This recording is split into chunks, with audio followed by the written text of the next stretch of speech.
Trinidad and Tobago's Planning and Development Minister says the country is well on track to achieving several climate goals by 2030. Penelope Beckles was speaking to attendees at a Model United Nations debate on climate change on Saturday, hosted by the Rotary Club of Central Port of Spain.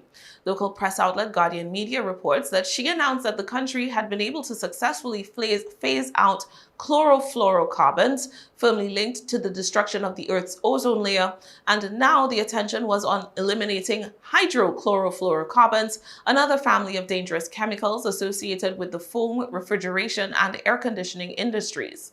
Quote, "We have set ambitious targets to reduce greenhouse gas emissions from the power generation, transport, and industrial sectors by 15% by 2030 from the business as usual scenario," Beckles told the audience, which included secondary school students, UN officials, and climate change advocates.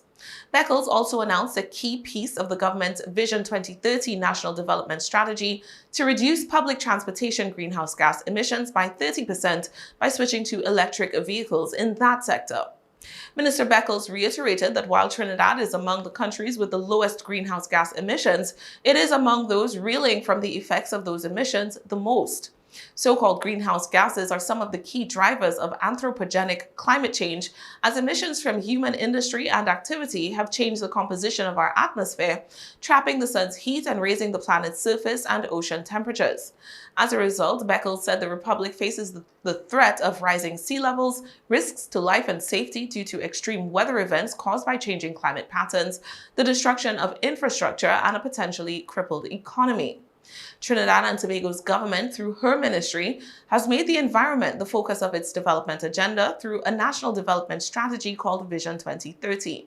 Beckles maintained Trinidad's commitment to the Paris Agreement, a quote, legally binding international treaty on climate change. Trinidad and Tobago is among 196 UN member states agreeing to upscale their responses to climate change.